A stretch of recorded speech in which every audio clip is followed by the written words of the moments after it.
America's pastime has been a part of the Vegas community for over 40 years. And as our city grew, so did the love of the game. Now, excitement is growing for our next home team. All season long, Fox 5 and the Silver State Sports and Entertainment Network are covering athletics baseball on the field, in our community. As we build our future together, America's pastime will soon call the Valley home. Play ball, Las Vegas. This is Covering the Bases with the A's. What's up, baseball fans? Welcome to Covering the Bases with the A's, the first ever Vegas show devoted strictly to athletics baseball. Mike Davis here alongside Kevin Bollinger. Kevin, tell us what's on deck. All right, here is the batting order for today's show. We have a big honor for Shea Langeliers, and it's back to normal for rookie shortstop Jacob Wilson, how he's batting over the past week. Plus a big return for second baseman Zach Geloff. And we chat with A's insider Jessica Kleinschmidt about the return of Nick Kurtz and Luis Severino. And a bit later, a trip to the farm for more on the Aviators and the PCL playoffs. But first, we kick things off behind the plate. The 1-2 now to Langeliers in the air towards right center field, going back, and Shea Langeliers with a lead-off home run. So Shea, here's the payoff pitch. And the left field, this one is going to stay fair and gone. Helping him out a bunch tonight. This one in the air from Shea to center field, going back is Jacob Young, and another! A three-homer game for Shea Langeliers. Lifted to deep center field. The surge continues for Shea Langeliers. Deep left center field. Teodosio back, and they have gone back to back. Big swing from Shea Langeliers, and see you later. Lifted out to right, going deep, and Langeliers has the lead for the A's. 2-1, Langeliers, see you later! Grand slam for Shea Langeliers, and the A's take the lead! What a pleasure to watch all that. The MLB announced Shea Langeliers as the American League Player of the Month for August. The 27-year-old hit .284 in the month with 11 homers, 22 RBI, with 8 doubles and 20 runs scored. Huge numbers for Shea Langeliers. It's been a special month for him. If you remember, he had some major highlights. August 5th, he batted leadoff against the Nationals, crushing 3 home runs, part of a 5-hit game, becoming just the second catcher with 3 home runs out of a leadoff spot. Yeah, and don't forget about the grand slam off the best pitcher in baseball, leaving Tigers ace and the reigning Cy Young Award winner Tarik Skubal in utter disbelief. Let's hear what manager Mark Kotze had to say about Shea's play since All-Star break.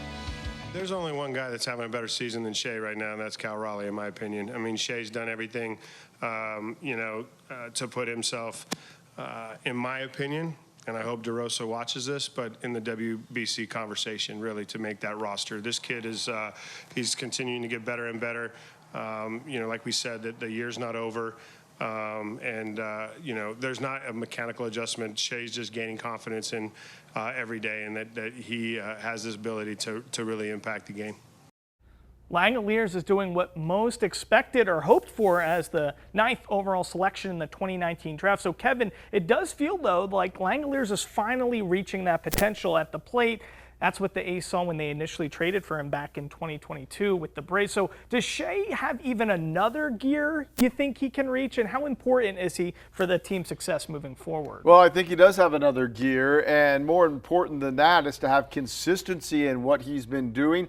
And basically, there's more that he's capable of. We know that he can hit. We know that he can hit for power. We know he handles the pitchers well behind the plate. But maybe the most underrated part of his game is his speed. For a catcher, right, Langeliers is quick on the base paths, and that allows him to beat some balls out, stretch hits into extra base hits, and potentially steal a few bases. And to have that from a catcher, that's a huge advantage for any team, and something that the A's will continue to look to use going forward. I mean, batting leadoff as a catcher, you don't see that very often. Very rare. Okay, now let's shift from the plate to the mound as we talk about the A's ace. And the A's got their ace back in Luis Severino. He took the mound for the first time since August 5th when he went on the injured list with a strained left oblique, and he took no time returning to form, tossing 5 scoreless innings in just 61 pitches against the Cardinals. He allowed just 3 hits and a walk while also striking out 4. And Sevy, after the game here, talking about his performance. Like knowing in my mind that I have 65 pitches, I think from now on that's gotta be my mindset. You know, when I know that I have those many pitches, it's like I have to go out there and throw strikes. You know, I have to get people out quick. So that was my main focus, not waste pitches, just go out there and attack hitters. I thought, first time back out after the injury, I thought Sevy did a phenomenal job pounding the zone, utilizing his pitch count, getting through 5 innings. I mean, you can't really ask for anything more than that in less than 65 pitches and, cruising along. So for Sevy, it was a solid start back, and hopefully we can, continue to build him up and build off that start.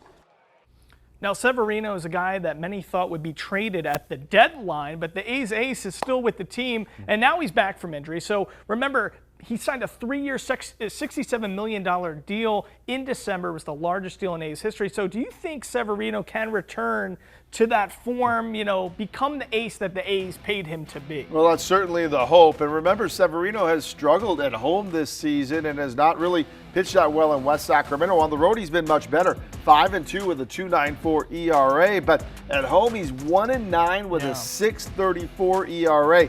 If you want to have an ace attached to your name, you have to put up good numbers in every start, home and away, because the ace is the guy that you can rely on to give you a chance to win every start that you have. He's the guy that ends losing streaks, and he's the guy that goes deep into games to give your bullpen a light night. So that just can't be in road games. They have to get it at home. That's going to be the key for Severino going forward if he wants to be the ace. All right, good stuff there. From the mound to short, Jacob Wilson is back in doing his thing. Ground ball and through for a hit. Wilson's got another. Butler takes a turn for third. He'll get there. Jacob into second. A double for Jacob Wilson, his 3rd hit of the game. Jacob Wilson has picked up right where he left off since returning from that left forearm fracture on August 22nd. Another multi-hit game for him, this time against the Cardinals. All season, he's been displaying great contact at the plate, and over the last 7 days in games, Wilson is batting .400 with a team-leading 8 hits to go along with a .429 OPB and a .929 OPS, an integral piece of the A's future back in the lineup, and he's been hot. Great stuff there. Now from short to second, let's talk Zack Gelof.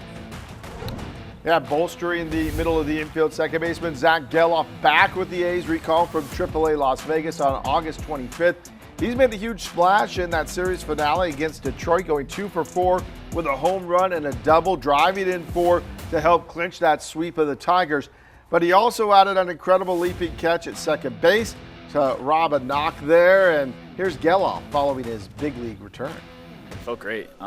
That's a great team, best team in the AL, so to go out there and going against a really good starter and put a good swing on it, so it felt great, and then getting the W as well is awesome. It's tough to lose sight of getting better up here because it's all about results, but I think for me it's getting back to just trying to be a better player defensively, offensively, and just stick with that fire and just try to get out there and get better. Coming up on deck, we're taking you inside the clubhouse. A's insider Jessica Kleinschmidt talks Shea's big honor, Nick Kurtz's return, and so much more. And later, a trip to the farm. Mariah Janos has more on the Aviators as they get set for the PCL playoffs.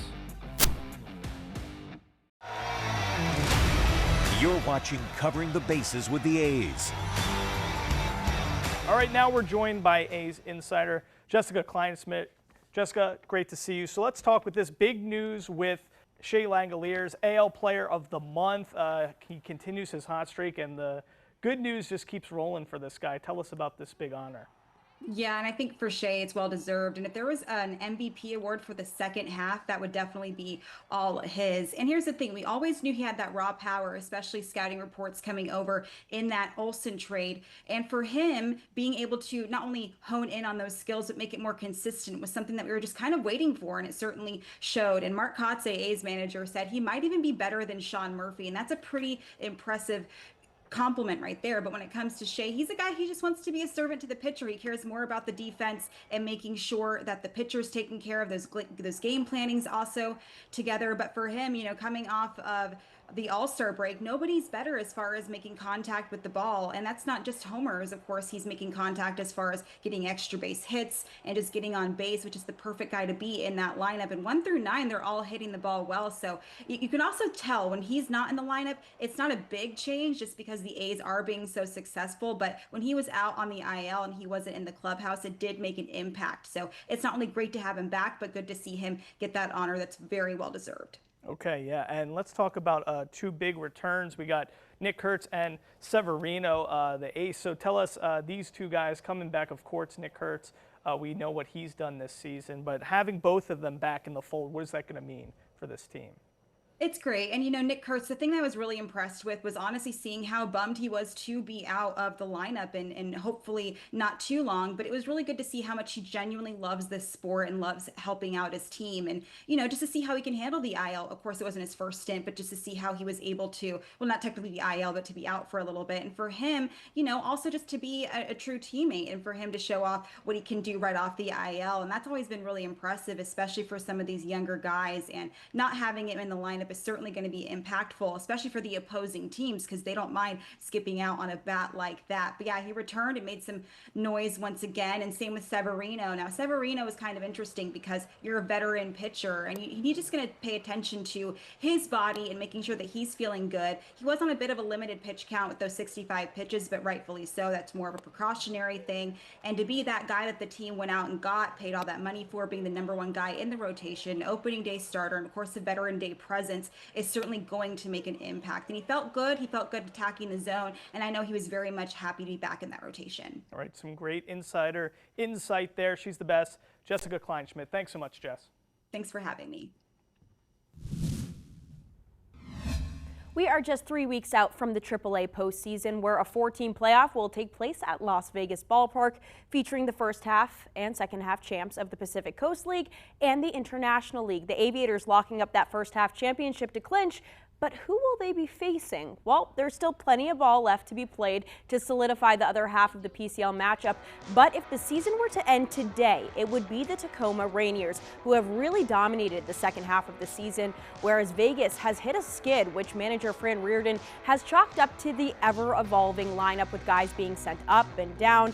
It's the nature of the business, right? And when asked about Tacoma, the skipper says facing their high-caliber roster is beneficial for the development of the Aviators' young players. Tacoma's been playing really well. They're in first place in our division. They're in first place in the PCL in the second half, and they have 3 major league rehabbers here that are really good players. So we need to see where these younger players stack up. The Henry Boltes, the Junior Prez, the Angeles, the Drew Swifts. We have to see where they stack up, and they have to have the confidence that they can play at this level and compete at this level, and that's what we're trying to accomplish. And they're going to be productive players at this level and the next. And you can watch the Aviators' playoff journey right here on the Silver State Sports and Entertainment Network. Games 1 and 2 will be on September 23rd and 24th, and Game 3, if necessary, will be on the 25th. Coming up, we're looking back at the momentous Summerlin South Little League Parade. That's when Covering the Bases with the A's returns. But first, a bit of A's trivia for you. The A's have had a lot of power hitters in their history, and sometimes power hitters strike out. Which former A's slugger holds the all-time Major League record for strikeouts? Is it Jason Giambi, Mark McGwire, Jose Canseco, or Reggie Jackson? We're going to find out after the break. You're watching Covering the Bases with the A's. Back with an answer to the trivia question, which former Athletic set the Major League record, which still stands, for strikeouts by a hitter? It's Reggie Jackson. Now, Even though he whiffed quite a lot, Reggie connected more than enough, hitting 563 home runs. That's good for 14th all-time, and 10 homers in the World Series, where it matters most. He's tied for 5th in that category.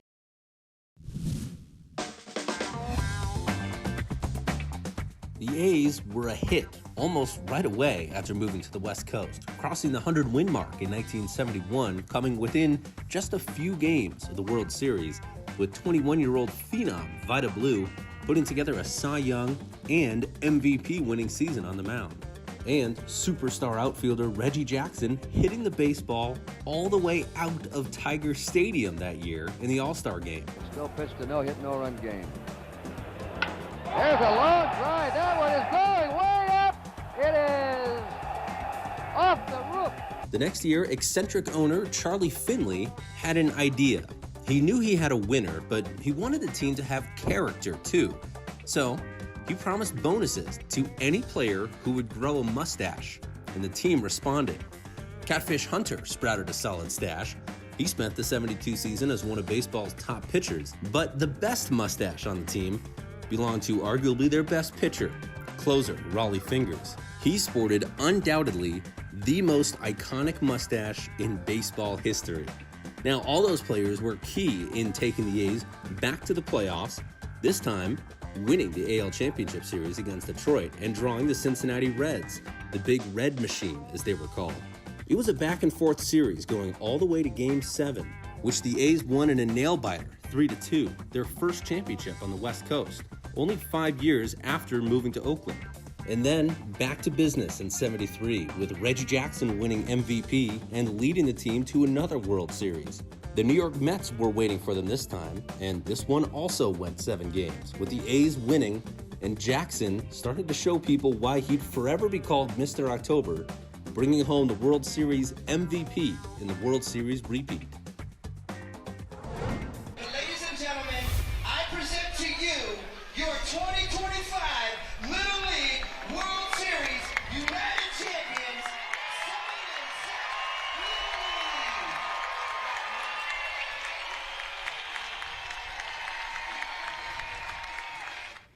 The champs return home after an incredible run at the Little League World Series in Williamsport, Pennsylvania. Summerlin South defeated Connecticut 8-2 to claim the U.S. Little League World Series title. And the party was when they got back to town as the community celebrated the team with a parade in downtown Summerlin. We heard from parade goers about what this team has meant for the growth of baseball in Southern Nevada. Just how we're growing baseball in Las Vegas. I mean, it's huge, going from the Aviators, seeing what our minor leagues can do, seeing everything that Little League does here, and then growing and having the A's coming into town. Like, we're going to be huge A's fans. We've already converted over, bought all of our stuff, and dropped any other team that we were watching because we're local through and through. I think it does a lot for Las Vegas because, you know, people think of Las Vegas as Sin City and gambling and all this stuff that, I mean, that's just such a small part of who we are. And this brings a whole different aspect, right, to what Las Vegas is. Like, we have a great Little League baseball team, right? 100%. And really great, yeah, we just have really good now sports here. And most people don't associate us with that. Well, the perfect spot for the parade to finish up, Las Vegas Ballpark, and a standing ovation from the crowd there as the entire team and coaching staff was honored at the Aviators game. Congratulations once again to our U.S. champions, Summerlin South. After the break, we're talking about an AL West showdown. The A's are set to take on the Angels. More on the matchup after these words. This is a great day for Las Vegas. Las Vegas has proven itself to be a great sports town and a great host to professional franchises. It's an epic moment for our 124-year-old franchise. 2028, we have opening day out here on the Las Vegas Strip. 3, 2, 1.